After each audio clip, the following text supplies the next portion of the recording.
Matapos buksan sa publiko, patuloy ngayong dinadagsa ng mga turista ang bagong museo ni Dr. Jose Rizal sa Ang nasabing museo ay kinatatampukan ng ilang kasaysayan at ilang bagay na nagamit pa noong panahon ni Rizal. Bisitahin natin ito sa ulat ng aming kasama, si Julius de Samburon.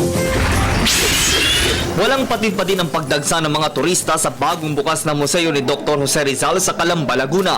Ang nasabing museo ay kinakapalooban ng mga modernong kagamitan gaya ng mini video theater na ito na magkukwento ng buong buhay ni Rizal. Kasama sa mga nangunang magpasinayan ito si Budget Secretary Florencio Butchabad, Tourism Secretary Ramon Jimenez at NHCP Chair Maria Serena Jokno.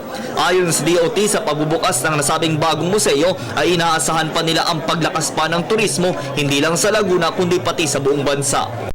Din aasahan na sa tagal ng panahon ay masisilayan mo pa ngayon ang ilang gamit ni Rizal gaya ng sombrero, medyas at ilan itong akda. Bahagi din ng modernized museum ang e-learning facility para sa mga mag-aaral na kung saan makikita ang kasaysayan at mga itinurong aral hindi lang ni Rizal kundi pati ng iba pa nating bayani. Highlight din sa pagbubukas ng museo ang ipinakitang bronze sculpture ng ating pambansang bayani. Maganda rin yung nature tourism at national sponsorship. Sana pumasok na sa isipan ng mga presidente natin, lokal para sa katayuan, yung pagdadala sa ating mga historics. Naging bukas na din sa publiko ang orihinal na bahay ni Rizal. Ang makasaysayang bahay na ito ay inireserba at gaya ng mga kagamitan ito na pa noong panahon ng ating pambansang bayani ay masisilayan pa din ang ating mga kababayan sa kasalukuyang panahon.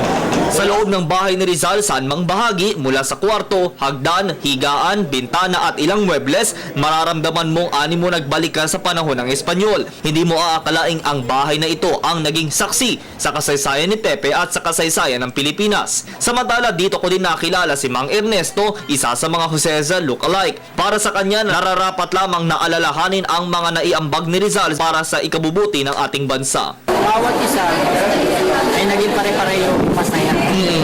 Sa malaking samahan nito.